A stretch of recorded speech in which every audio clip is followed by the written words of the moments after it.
Bismillahir Rahmanir Rahim.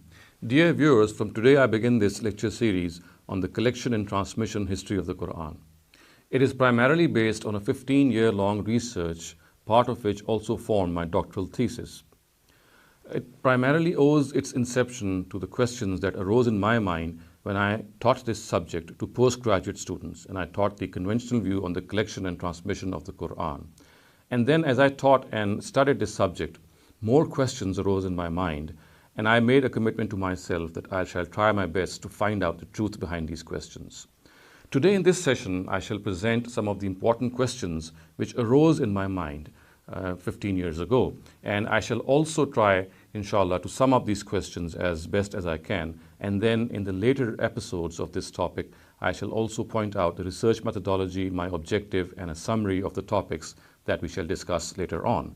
But first, as I said, in this session, I'll present before you the questions which arose in my mind at that time.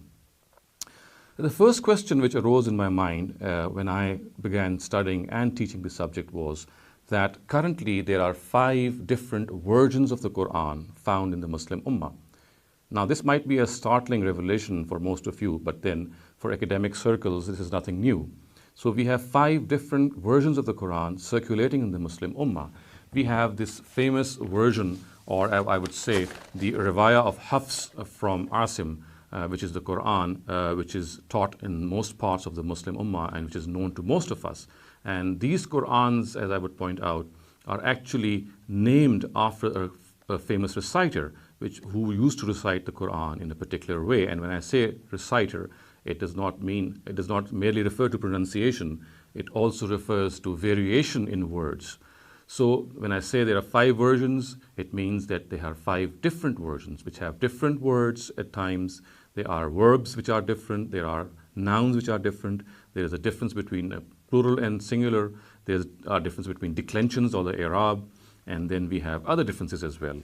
So the first of these Qurans, as I said, which circulates in most of the Muslim Ummah, is called the Riwayah of Hafs from Asim. And the second of these versions is called the Riwayah of Warsh and Nafi. And this is also, this Quran circulates in most parts of Morocco and Algeria, and almost all of, in fact, Morocco and Algeria read the Quran on the Riwayah of Warsh from Nafi. Warsh and Nafi, and as I previously said, Hafs and Asim, all these are reciters. Hafs is the student of Asim, and similarly Warsh is a student of Nafi. And Asim lived or died in 127 Hijrah, and Nafi himself died in 169 Hijrah. The third version of the Quran, which is prevalent in most parts of Libya and Tunisia, it is called the Riwayah of Qalun from Nafi. Now, Nafi, again, he had 2 students. The previous version was from Warsh, and this is from his other student, Qalun. So this is the third version of the Quran. Now, the fourth version of the Quran is found in parts of Sudan, and this is called the Riwayah of Ad-Duri from Abu Amr. Abu Amr is also another reciter of the Quran. And may I also point out that Asim himself lived in Kufa and Nafi in Medina, and Abu Amr, whose qiraat I'm just mentioning, he's lived in Basra. And as I said, his Quran is found in most parts of Sudan. And finally, we have the Quran of Hisham. The Riwayah of Hisham from the qiraat of Abdullah ibn Amir. Abdullah ibn Amir was a reciter of Damascus, and he died in 118 Hijrah. So these are 5 different versions of the Quran circulating in the Muslim Ummah currently.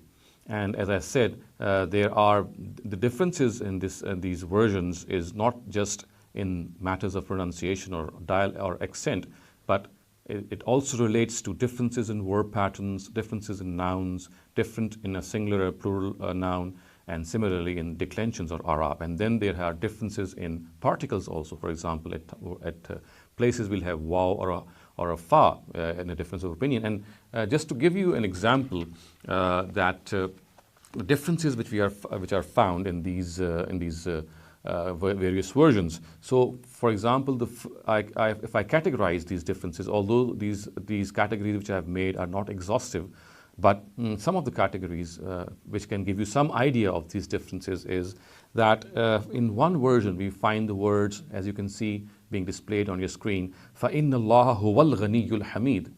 And in the other version we'll find فَإِنَّ اللَّهَ الْغَنِيُّ الْحَمِيدُ. So we find the word huwa is missing in one of them. Similarly, there is this difference in singular and plural nouns. So the first of these verses which I cited was Surah Hadid's 24th verse, and now I will cite Surah Tahrim's 12th verse. And the words of this verse in one of the versions is وَصَدَّقَتْ بِكَلِمَاتِ رَبِّهَا وَكُتُبِهِ وَكَانَتْ مِنَ الْقَانِتِينَ. And the words in another version are وَصَدَّقَتْ بِكَلِمَاتِ رَبِّهَا وَكِتَابِهِ. وَكِتَابِهِ. In the previous we had the plural kutub, and now we have kitab. وَكِتَابِهِ وَكَانَتْ مِنَ الْقَانِتِينَ. And then we have also the differences in verb patterns. For example, in one verse of Surah Araf, which is verse 141, the words are إِذْ أَنْجَيْنَاكُمْ مِنْ آلِ فِرْعَوْنَ يَسُومُونَكُمْ سُوءَ الْعَذَابِ يُقَتِّلُونَ أَبْنَاءَكُمْ. يُقَتِّلُونَ أَبْنَاءَكُمْ. And in another version, the words are يَقْتُلُونَ أَبْنَاءَكُمْ. And then again, we have a difference in declensions or the Arab. And in Surah Lahab, the fourth verse reads in most versions as حَمَّالَةَ الْحَطَبِ فِي جِيدِهَا حَبْلٌ مِّن مَّسَدٍ. Why some versions say حَمَّالَةُ الْحَطَبِ. So it is declined in the nominative, while the first one is declined in the accusative. So all in all, we can see that there is a difference in these areas. And if you ask me that does this difference change the meaning of the Quran as well, I will say yes. In many cases, it does change the meaning. And although the change might be very minor and it might not be of much significance, but again, it does change the meaning. And in some cases, there is a drastic change in meaning as well. For example, in the Tayammum or in the Wuzu verse of Surah Maida, which is the 6th verse of Surah Maida, if it is read in a particular way, during ablution, we would not need to wash our feet. To wipe them would be sufficient. To do masa on them would be sufficient. So if we read the verse as Arjulakum ilal Ka'bayn, the way it is found in some of the versions, then we'll have to wash our feet. But if we read it as Arjulekum, then we would not need to wash our feet. Merely wiping them or doing masa on them would be sufficient if we are doing wuzu. So you can see that there is a difference in the directives as well. Now the question which now arises is that if there are 5 versions of the Quran circulating in this Muslim Ummah, then which one is the correct one? Or should we say that all of them are correct?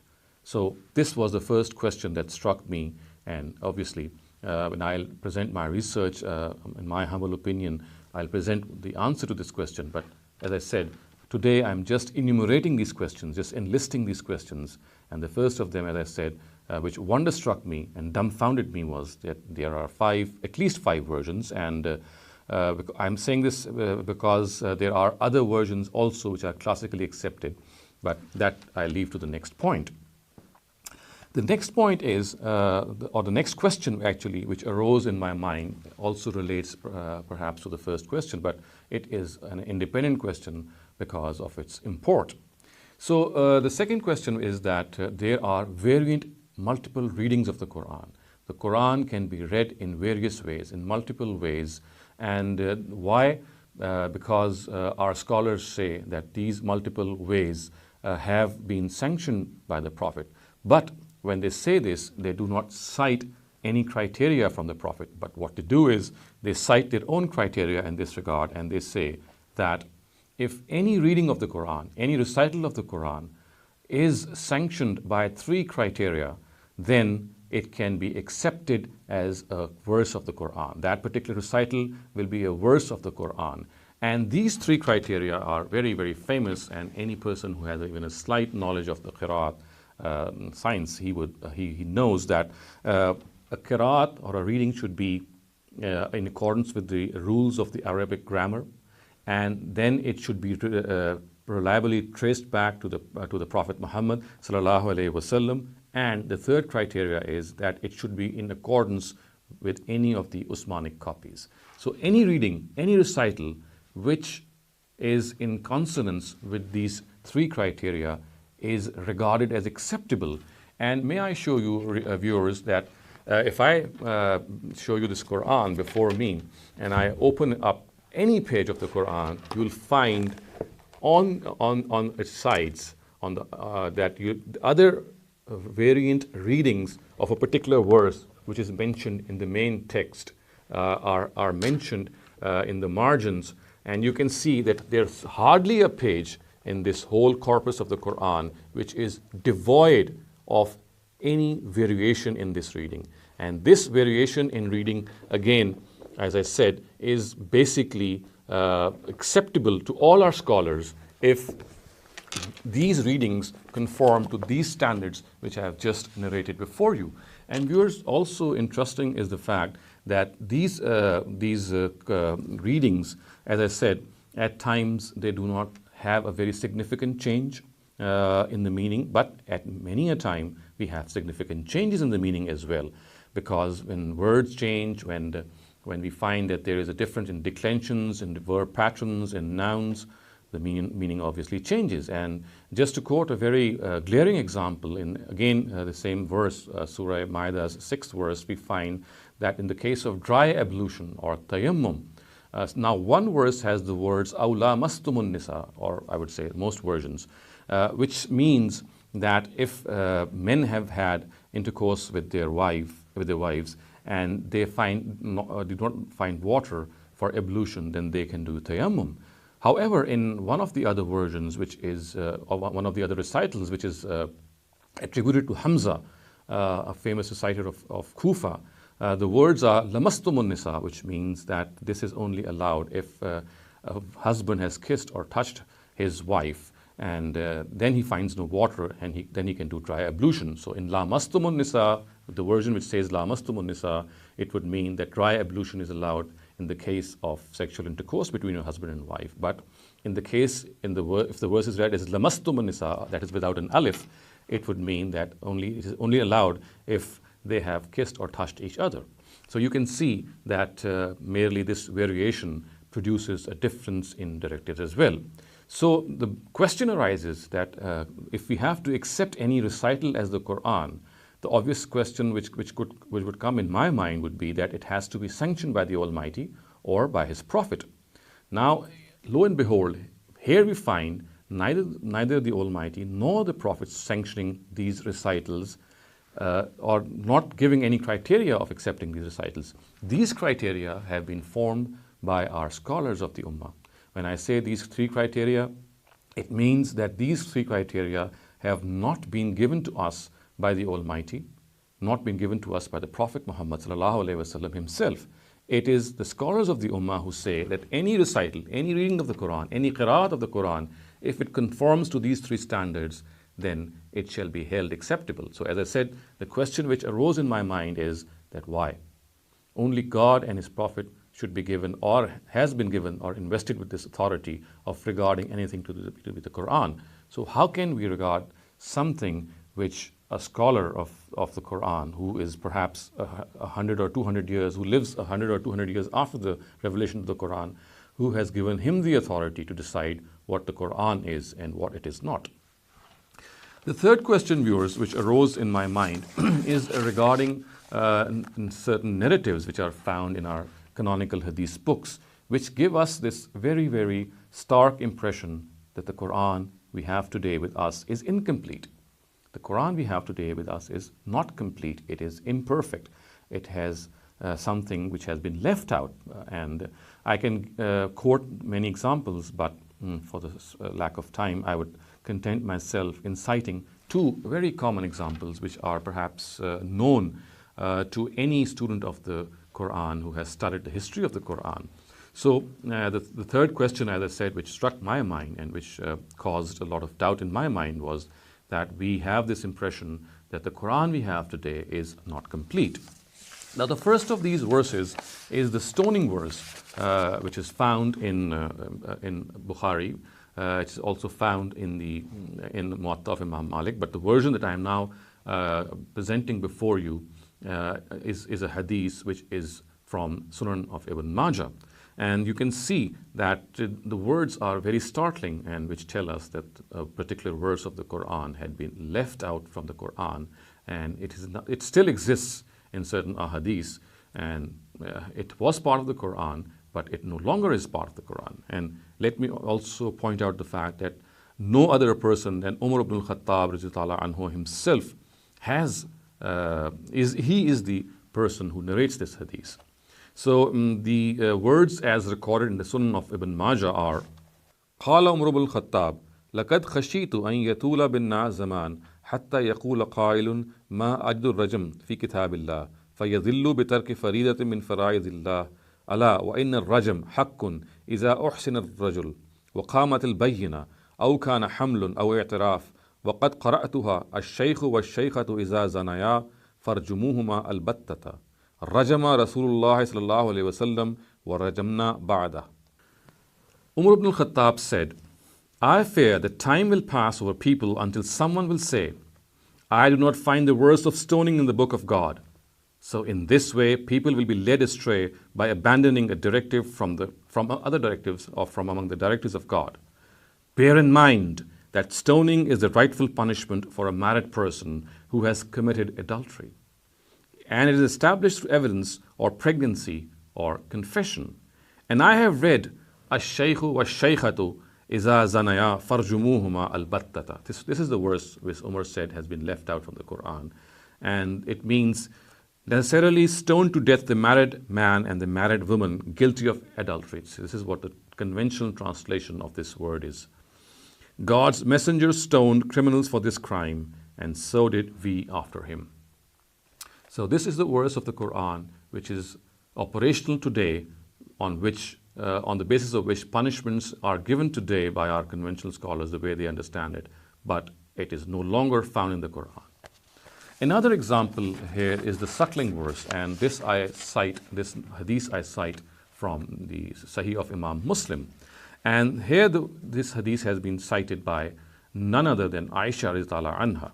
So the words are, An Aisha annaha qalat, kana fima unzila min al-Quran, ashru raza'atin ma'lumat, yuharrimna, summa nusikhna bi khamsin ma'lumat. فَتُوُفِّيَ رَسُولُ اللَّهِ صَلَّى اللَّهُ عَلَيْهِ وَسَلَّمَ وَهُنَّ فِي مَا يُقْرَأُ مِنَ الْقُرْآنِ. Aisha stated, among what was revealed in the Quran was that 10 known suckling drops of milk of a child will make him a foster son and hence make him prohibited to marry. Later, this was abrogated in a verse which mentioned 5 known drops.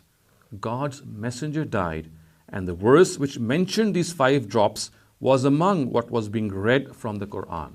So Aisha radhiyallahu anha is supposedly saying that what makes a person as a foster son or a foster child is a suckling verse which says that 10 drops of milk when they are drunk by a child, then he becomes a foster child. And she says that this was abrogated by another verse in which instead of 10 drops, it was mentioned that 5 drops of milk are sufficient to make a child as a foster child.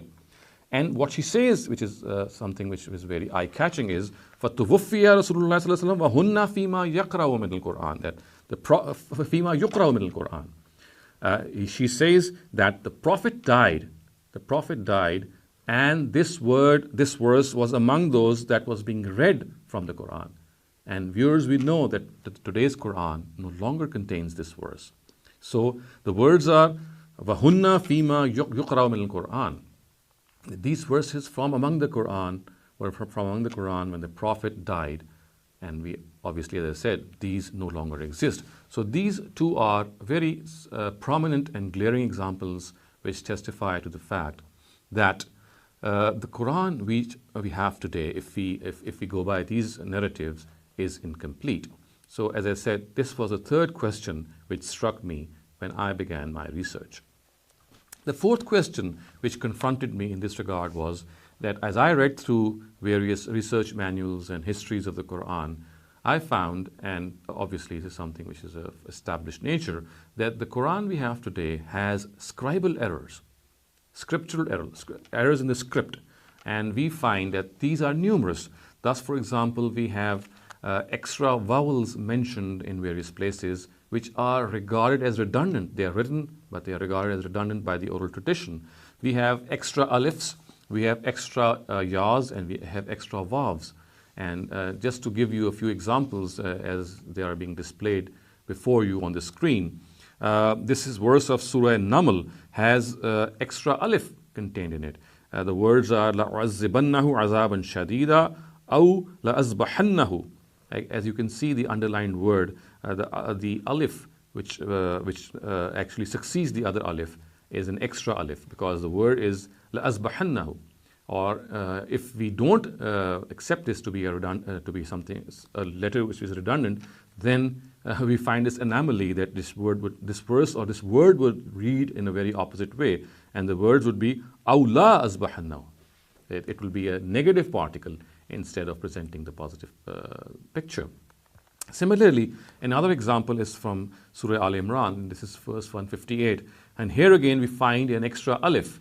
The words are وَلَئِن مُتُّمْ أَوْ قُتِلْتُمْ لَإِلَى اللَّهِ تُحْشَرُونَ. The first of these alif or the second of these alif is redundant, and it has to be subtracted from reading or deleted from reading, otherwise we'll have an opposite meaning. لَإِلَى اللَّهِ تُحْشَرُونَ would mean that it is for sure that people shall be gathered before the Almighty. But if we read it with the second alif as well, then the words would become La ilallah, and we shall not, people, or you should not be gathered before the Almighty. So you can see there is an exactly opposite meaning.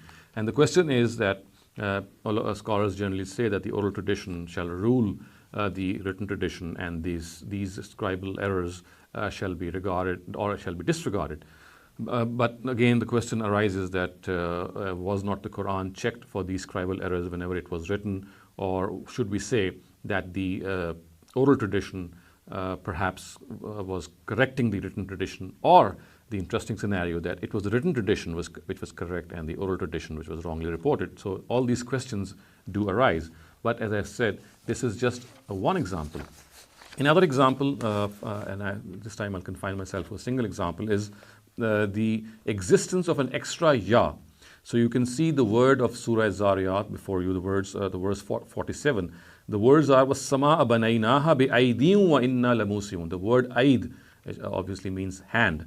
You can see that there are two yas in that word. It should have had only a single ya, but we find that there are two yas. And strangely enough, and quite amusingly, we find some of our mufassirun, some of our exegetes saying, since the hand of God is being referred to here, so therefore we have two yas here.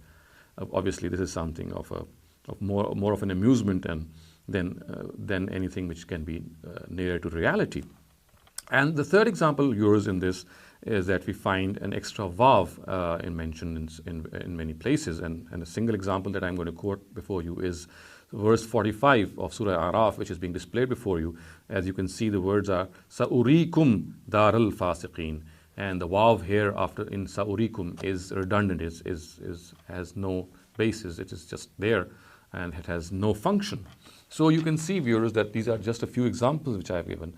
Other than these examples, there are numerous examples in which we can see these scribal errors in which an extra va or extra ya or an extra alif is found in these versions of the Quran. And it is not just the Quran that we have today. Even the earliest versions of the Quran have these scribal errors. So the question obviously which arises in our mind is that why does the Quran have these scribal errors? Now, the fifth question which arose in my mind at that time when I conducted my study and studied more deeply this subject was that we know that in the times of the Caliph Usman Raziyallahu Ta'ala Anhu, he had made copies of the Quran and he had sent them to various parts of his empire so that his duty as a disseminator of the Quran, he can fulfill that duty.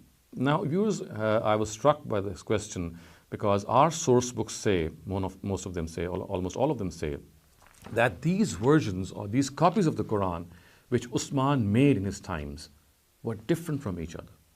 Now, the story goes, or the traditional account says that Abu Bakr Radhiyallahu Anhu had collected the Quran in his times in a single volume, and Umar and Usman Radhiyallahu Anhu in his times, he summoned that copy and then he made further copies from that copy. Now, one would obviously expect that if copies are being made from a Quran, then they have to be true copies. They have to reflect exactly what the original copy said. And we also know that the original copy was a single version of the Quran. But we are struck again by this question. But when Usman made these copies, radiyallahu anhu, there were variations in these copies. There were differences in these copies. They were not reflecting what the original Quran of Abu Bakr had written in it. But we find that there are variations, and I counted once that there are at least 60 variations between these various versions, as they have been given to us by our worthy scholars. And just to give you a few examples, it is said in the Kufan and the Basran codex of the Quran, which Usman sent, the words of Surah Baqarah's ayat, verse 132 are وَوَصَّى بِهَا Ibrahim. The words are وَوَصَّى بِهَا Ibrahim. However, in the Medinan codex, the words are وَأَوْصَى بِهَا Ibrahim. Again, we find this difference, this variation. So the question is, what exactly was written in Abu Bakr's version? Was it Wassa or was it Awsa? If it is Wassa, why was another copy made with Awsa? And if it was Awsa, then why was a copy made with Wassa? And obviously, viewers, we could not have seen both these words written on that Quran, because we find that Abu Bakr's version was of basically a single Quran, or a single version of the Quran. Similarly, viewers, in the Medinan and the Basran codex, the words were وَوَصَّيْنَا الْإِنسَانَ بِوَالِدَيْهِ حُسْنًا. However, in the Kufan codex, which Usman sent to Kufa, the words were وَوَصَّيْنَا الْإِنسَانَ بِوَالِدَيْهِ إِحْسَانًا. So in the Basran and the Medinan codex, the words were husna. The last word was husna, and in the Kufan codex it was ihsana. And again, another example, in the Iraqi codex, the words were huwa allazi yusayyirukum fil barri wal bahr. But in the Syrian codex, the words are huwa allazi yunshirukum fil barri wal bahr. So we have a difference of words. In the Iraqi codex, the words were yusayyirukum, and in the Syrian codex, the words are yunshirukum. So this was the fifth question which confounded me, that why were copies of the Quran in the times of Usman different from one another, and he even sanctioned them. The sixth question which arose in my mind at that time was that basically the accounts of the collection of the Quran and its transmission have been mentioned in our Ulumul Quran books. And these Ulumul Quran books obviously reflect our history. But then again, these Ulumul Quran books are basically recounting what our initial Hadith books have mentioned, what has been mentioned in these Hadith books. That's, for example, Imam Bukhari's Al-Jami' al-Sahih, or Imam Muslim's Al-Jami' al-Sahih, and the rest of the the canonical books. Whatever has been mentioned in them, they are basically our sources of the collection of the Quran narratives as well as its transmission. But when I studied the accounts or the earliest histories of Muslims, in particular of the Tabaqat of Ibn Sa'd, who died in 230 Hijrah, then the Al-Ma'arif of Ibn Qutayba, and similarly Tabari's Tarikh, I found these are the three earliest of Muslim histories. I found that there was an absolutely lack of corroboration from these accounts. And when I say this because that all these books, in particular the Tabaqat of Ibn Sa'd, it mentions the biographies of all the famous companions. It mentions the biographies of people who figure in the collection of the Quran narratives, people like Usman, people like Umar, anhu. Similarly, we find Hafsa, anha. We find people who had been assigned the task of collecting the Quran, like Zayd ibn Sabit, Abdullah ibn Zubair, and others. We have biographies of all these people. We have the biography of Huzaifa ibn al-Yaman, the famous general of Usman, who had actually reported differences in reading the Quran. But what fails to find mention in all the biographies of all these people in these books is that they had nothing to do with any collection of the Quran role which they have alleged to play in our Hadith books. So this is a question which became a question mark in my mind, that why is it that Hadith books report a collection and transmission story or history of the Quran, and this collection and transmission history should have found mention in our history books as well, because these history books actually they relate and narrate the biographies of people who were involved in collecting and transmitting the Quran. But when we find these people being mentioned in our history books, in particular, I'm referring to the collection of the Quran narratives and the people who were involved in this in the times of Abu Bakr anhu and Usman anhu, we do not find that these people had any role which our hadith books have portrayed regarding these people. So this is my sixth question which arose in that time. The seventh question which arose in my mind was that the chains of narration of these collection of the Quran narratives are extremely weak, and they more often than not, in most cases, they hinge on a single narrator, a single person from whom it is disseminated. In the first couple of tiers, it is narrated by single people. Now, it is a very common established norm of historical criticism that when things of all-pervasive nature are mentioned by a few individuals, then they come to question. When the nature of something is such that it has to be transmitted, or it should have been transmitted by many people, but we find just a single person narrating it, and after him, a single person narrating it as well, then it comes to question that did this event actually take place or not? Because if it had taken place, there would have been multiple people reporting the same event. Whereas in most cases, as I shall point out in my later lectures and talks, that they all hinge upon single people and single strands who report these narratives. So it is this weak nature of this transmission that struck me when I was doing my research. The eighth question which arose in my mind was that there is a serious and a severe difference in the reporting of the collection of the Quran in the Sunni and the Shiite books. We have absolutely different Sunni and Shiite accounts of the collection of the Quran.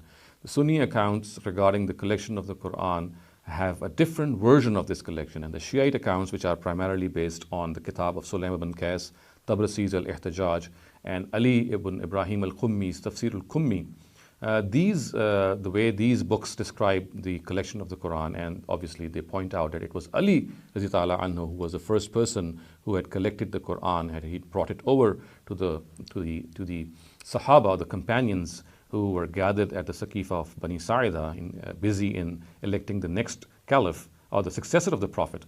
When he had come over to them and presented the Quran, which was with him, and he had said that it was given to him by the Prophet, and he had collected it, and he has brought this before them.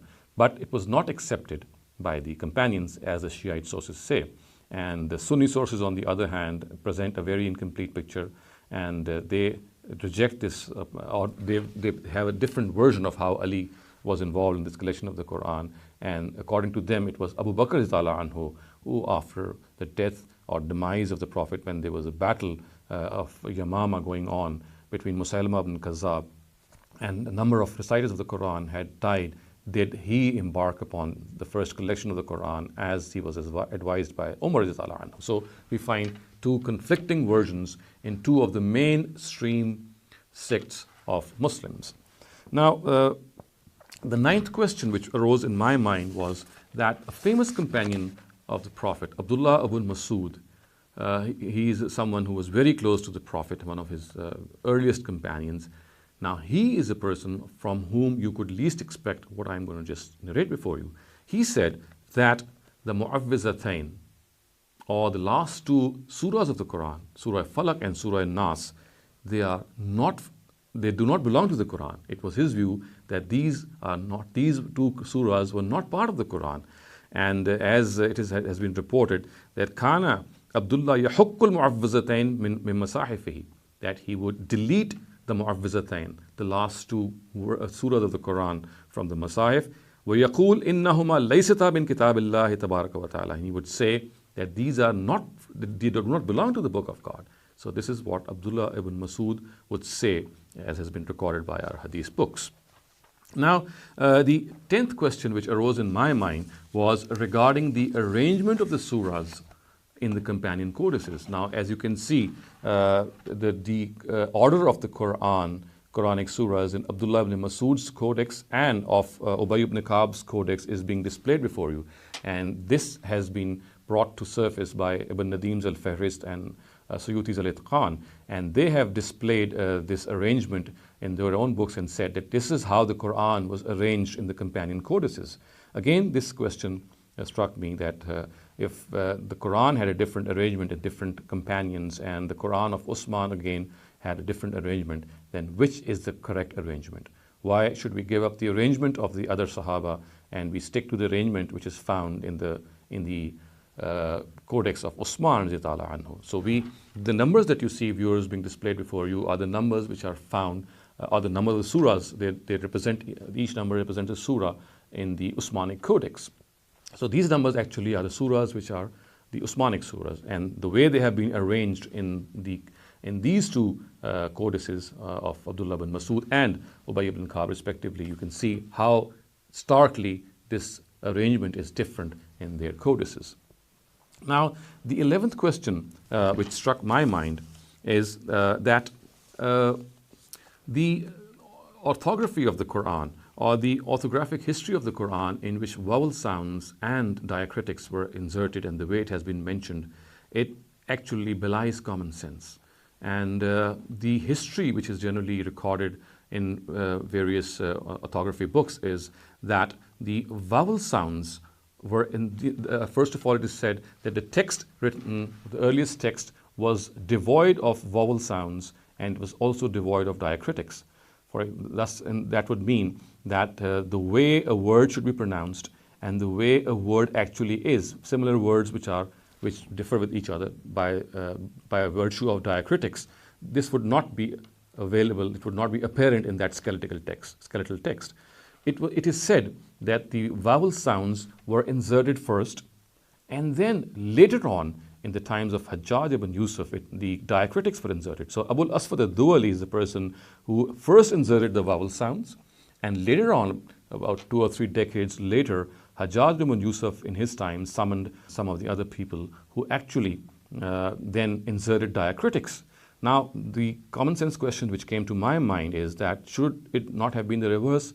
Because diacritical marks, or the nuqat, they are an inseparable part of a letter.